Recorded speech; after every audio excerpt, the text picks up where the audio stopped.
Yohana sura ya 11. Mstari wa 17 na kuendelea. Basi Yesu alipofika alimkuta amekwisha kuwa kaburini yapata siku 4. Na Bethania ilikuwa karibu na Yerusalemu kati ya maili 2 hivi. Na watu wengi katika Wayahudi walikuwa wamekuja kwa Martha na Maria ili kuwafariji kwa habari ya ndugu yao.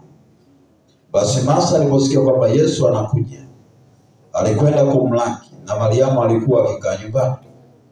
Basi Martha akamwambia Yesu, Bwana, kama ungalikuwako hapa, ndugu yangu angalikufa.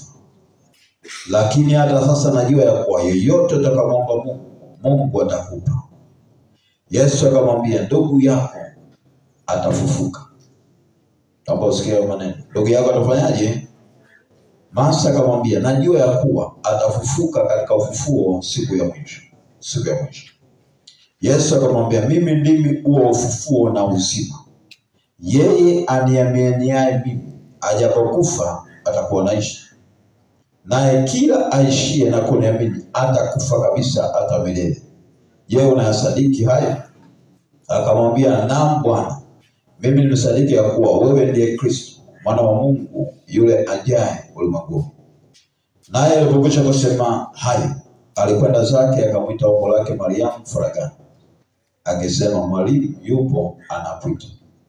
Naye aliposikia aliondoka upesi akamwendea.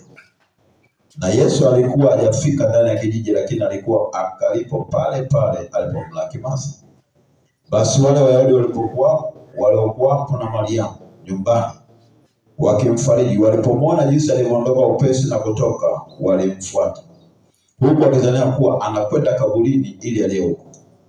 Basi Mariamu alipokuwa pale alipokuwa hapo Yesu, na kumwona, alianguka miguuni pake, akamwambia, Bwana, kama ungalikuwapo hapo, ndugu yangu angalikufa. Basi Yesu alipomwona analia, na wale Wayahudi waliofuatana naye wanalia, aliugua roho, akafadhaika roho yake. Akasema, mmemweka wapi? Wakamwambia, Bwana, njoo tazama. Yesu akalia machozi. Basi Wayahudi wakasema, angalia jinsi alivyompenda. Bali wengine wao walisema, je, huyu aliyemfungua macho yule kipofu hakuweza kumfanya na huyu asife?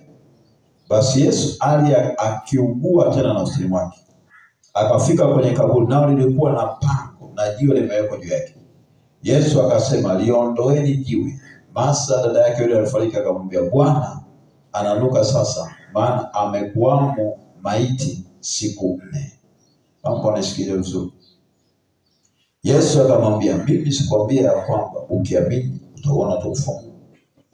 Basi wakaliondoa lile jiwe. Yesu akainua macho yake juu akasema, Baba, nakushukuru kwa kuwa umenisikia.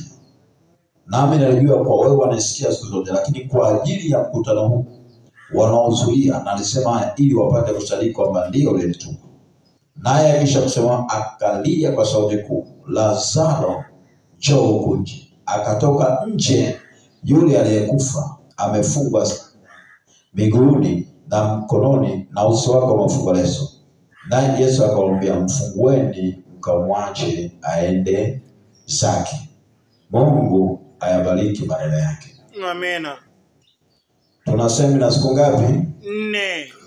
Semina siku ngapi? 4. Tuna semina siku 4.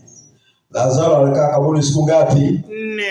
Sasa tunaenda Amen. Tunaenda kuambia nini? Tanzania. Yaani siku 4 Tanzania mpya inafufuka. Amen. Haleluya. Kama kuna picha tulikuwa hatuioni. Yaani kama kuna kitu tulikuwa tukionioni. Yaani ndani ya siku 4 kuna jambo jipya linaenda kutokea juu ya taifa la Tanzania. Kupitia maombi haya, kuna ufufuo, kuna resurrection inatokea juu ya taifa la Tanzania. Kuna kupumuliwa kwa upya juu ya taifa la Tanzania.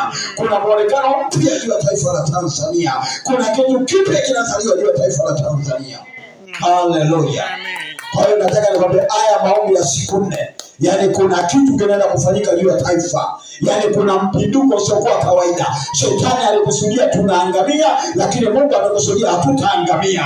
Shetani amekusudia tutapotea, lakini Mungu amesema hamtapotea. Yani chochote ambacho adui alikusudia juu ya taifa la Tanzania, ndani ya siku 4 kuna mgeuko, kuna mgeuzo. Haleluya.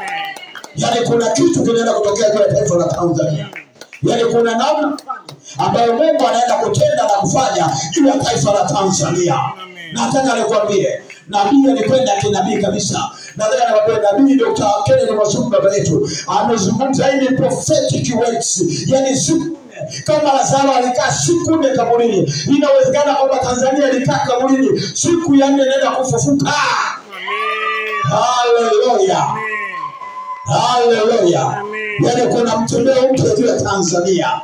Kuna kitu kipya kinaenda kuzaliwa juu ya taifa la Tanzania. Kama Masare aliyefunuliwa akasema wewe ndiye Kristo mwana wa Mungu aliye hai, lakini Yesu anafika kaburini anasema liondoeni njia, anasema ananuka sasa. Kumbe kuna hali tunaiona Tanzania hatuielewi. Yani kama Masa alivyoona ndugu yake, kama Masa alivyoona ndugu yake ananuka, yani maana yake hakuna uhai tena, hakuna tumaini tena, hakuna uzima tena. Kama Masa aliona kwa jinsi ya mwili kwamba haiwezekani huyu Lazaro kuwa hai, nataka nikwambie inawezekana. Kwenye macho ya mwili tunaona kabisa, je, Tanzania itakuwa mpya? Je, Tanzania itatoka hapa? Nataka nikwambie inawezekana kwa Mungu. Kama Yesu kwenda kwa Lazaro, akamtamka Lazaro nje, akatoka yule aliyekufa amefungwa leso na sanda. Hii inawezekana atakuwa katika jina la Yesu. Haleluya. Nataka nikwambie inawezekana. Mwambie jirani yako inawezekana. Mwambie jirani, haijalishi Tanzania imekaa kwenye kaburi siku ngapi, lakini mwambie ndani ya siku hizi 4, yani kuna kitu tofauti kinaenda kutokea juu ya taifa la Tanzania. Haleluya. Wangapi wamenelewa? Nataka nikwambie, hii semina imekuja kinabii. Hii semina imekuja nini? Kinabii. Siku ngapi? 4. Siku 4. Na tunamwambia choka, tuko siku 4.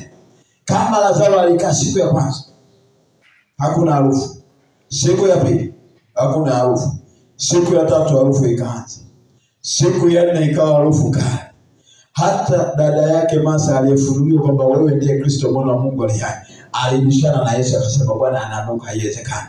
Akasema liondoe jiwe. Nataka kwamba jiwe ni mindset ya mwanadamu. Inawezekana mindset leo tunaangalia hivi kwa Tanzania tutatoka hapa, tutavuka hapa, lakini inawezekana. Lakini inawezekana. Kwa hiyo tunamwambia Mungu siku hizi kama Lazaro aliyekuwa ananuka siku 4, alipoambiwa atoke akatoka akiwa hai.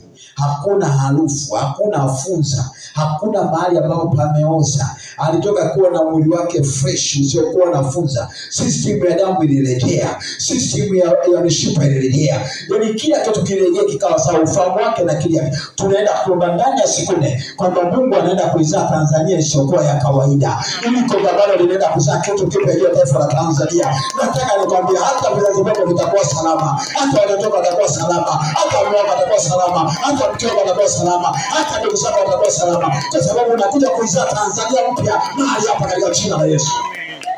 Haleluya. Yani kuna kitu ambacho kinaenda kutokea juu ya taifa la Tanzania. Tumeitwa, tumesikia sauti ya nabii. Tumekuja mahali hapa kwa sababu kuna sauti ya nabii. Na kama kulikuwa na sauti ya nabii, sikiliza, Masa aligundua kuna sauti ndani, yani kuna Mungu